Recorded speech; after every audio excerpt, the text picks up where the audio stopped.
साथियों, क्रांतिकारी जय भीम। उत्तर प्रदेश के मुख्यमंत्री योगी आदित्यनाथ की काली करतूतों का पर्दाफाश करूंगा।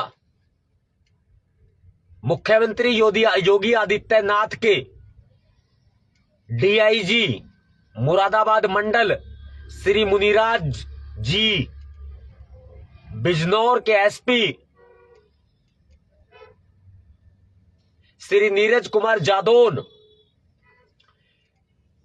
चांदपुर के सीओ भरत कुमार सोनकर और चांदपुर कोतवाली के प्रभारी निरीक्षक राजेश कुमार बैसला, इन्होंने बहुत ही गिरा हुआ निहायत ही नीच कर्म किया है। ऐसा गंदा कर्म किया है कि इनके परिवार के लोग भी देखेंगे तो इनको थू थू करेंगे, थू थू। देख, मुख्यमंत्री का तो भाई कोई परिवार है नहीं, लेकिन ये थू थू करेंगे जो ये पुलिस अफसर बने घूमते हैं, जो ये सितारे कंधों पे लगा के छम छम नाचते हैं ना। जब चलते हैं तो लगता है कि कोई पाजेब बज रही है, लगता है चूड़ियां खनखना रही है, क्योंकि निहायत ही घटिया और निहत्ता गंदा कर्म किया इन लोगों ने। इन लोगों ने एक बेकसूर व्यक्ति को, जो कि 73 वर्षीय बुजुर्ग हैं और हाई शुगर के मरीज हैं, 2 बार हार्ट अटैक आ चुका है, जिनके 3 जवान बेटों की जवानी में वो प्रकृति को प्यारे हो गए, जिनके 6 पोता पोतियों और 2 पुत्र वधुओं का भरण पोषण करने की जिम्मेदारी है, जो मेहनत मजदूरी करके अपने परिवार का पेट पालते हैं।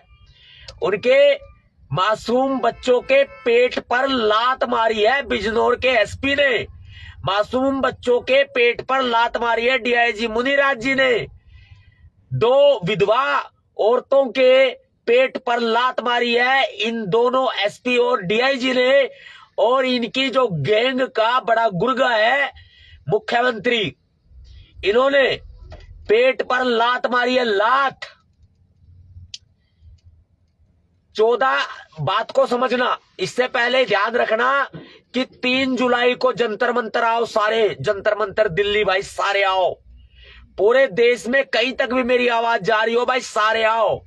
और भाई कहने की जरूरत नहीं पड़े, बाबा साहब अंबेडकर जी का नमक खाया है, बाबा साहब अंबेडकर जी के 4 बच्चों की कुर्बानी को महसूस करते हो, उनके दुख को, दर्द को महसूस करते हो। माता रमाबाई ने इतने दुख सह करके बाबा साहब अंबेडकर जी को काबिल बनाया।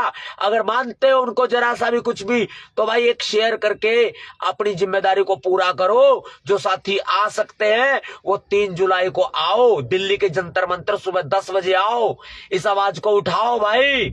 योगी हटाओ, यूपी बचाओ भाई। एक बेटी की पुकार, एक महिला की पुकार, एक बहन की पुकार है, वो बुला रही है आपको, निशा तंवर एडवोकेट जी बुला रही है आपको।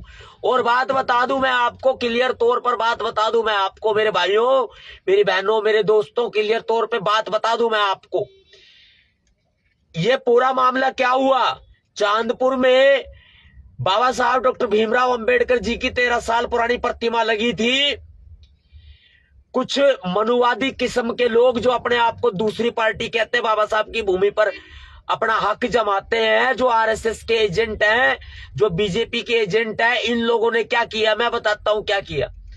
इन लोगों ने 14 मई को एक एफआईआर दर्ज कराई, जिसमें यह लिखा कि वो चिनाई का कार्य कर रहा था। कुछ लोग आए, उनके साथ मारपीट की और तसले वसले और सीमेंट के कट्टे ये सब उठा ले गए। यह एफआईआर कुछ नामजद लोगों के नाम से दर्ज कराई गई 14 तारीख को, 14 मई को, ध्यान से सुनना मेरी बात को। 14 मई को कुछ नामजद लोगों के नाम पर दर्ज कराई गई, कुछ अज्ञात लोग दिखाए गए।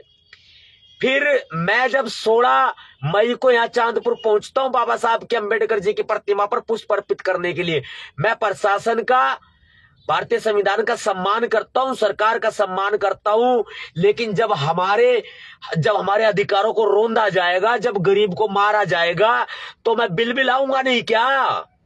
मैं तो बोलूंगा भाई, मेरी अभिव्यक्ति की आजादी है, मैं तो बिलबिलाऊंगा, किसी को गलत थोड़ी ना बोल रहा हूं। मैं तो बोलूंगा जब मेरे दुख पे जब पा धरेंगे, जब पैरा तले मैंने रोन देंगे, तो मैं तो बिलबिलाऊंगा ना भाई। मैं बोलूंगा भी ना के, मेरी जुबान काट दोगे के, मैं बोलूंगा भी ना के, बताओ न थम। फिर इन्हें के करा, 16 तारीख ने इन्होंने निशा तंवर एडवोकेट के पिताजी को पकड़ा और उनको पकड़ के जेल में डाल दिया और उनको क्या कहा कि ये जो 14 तारीख को घटना हुई, मारपीट की गई, दूसरी पार्टी के जो मनुवादी लोग थे उनके साथ मारपीट की गई और ईंट सीमेंट के कट्ठे वट्टे ये सब उठा लेंगे भाई। 14 तारीख को ना तो घटना की तारीख दी ना टाइम दिया, और जब कोर्ट ने जवाब मांगा तो माननीय न्यायालय को इन्होंने जवाब दिया, पुलिस ने, कि ये घटना 8 और 9 मई के दरमियान रात की है। अरे बेशर्मो, कहां जवाब दोगे तुम? मेरे पास सबूत है, कोर्ट में सबूत दिए गए। 8 और 9 को सहारनपुर के देवबंद में वो व्यक्ति जिनको तुमने जेल में डाल रखा है, वो अस्पताल में अपना चेकअप करवाने के लिए गए थे भाई। उनके किडनी का ऑपरेशन होना है भाई, वो वहां गए थे, पेपर है हमारे पास।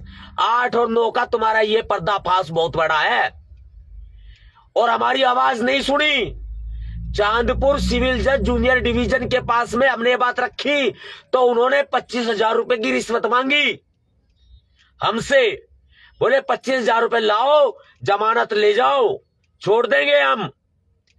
अब सेशन कोर्ट में गए तो माननीय सर्वोच्च न्यायालय की जो अथॉरिटी है, Arnesh Kumar versus state of Bihar, इनकी धज्जियां उड़ाते हुए 4 जुलाई की तारीख दे दी और माननीय न्यायालय, माननीय सर्वोच्च न्यायालय की भी शर्म नहीं करी, माननीय हाईकोर्ट की भी शर्म नहीं करी, उनके आदेशों की अवहेलना करी। बिजनौर जिला न्यायालय ने, आप ये समझो, आप मेरी बिजनौर जिला न्यायालय से दरखास्त है, मेरी हाथ जोड़कर अपील है कि सच्चाई का साथ दो। अगर आपके सामने पूरा मामला नहीं आया है, ड्यूटी मजिस्ट्रेट साहब के पास आया है, तो मैं बहुत सम्मान करता हूं माननीय न्यायालय का। माननीय बिजनौर न्यायालय, सेशन न्यायालय, मेरी हाथ जोड़कर अपील है आपसे, अब सच्चाई का साथ दो। अगर मैं गलत हूं मुझे ठोक दो अंदर, लेकिन भाई उस बुजुर्ग व्यक्ति को क्यों मार रहे हो जेल में अब तक? अरे उनको मत मारो, मेरी हाथ जोड़कर अपील है, न्याय जिंदा रह जाएगा भाई। माननीय सेशन न्यायालय साहब, जज साहब, न्याय जिंदा रह जाएगा भाई, न्याय को जिंदा रख लो भाई।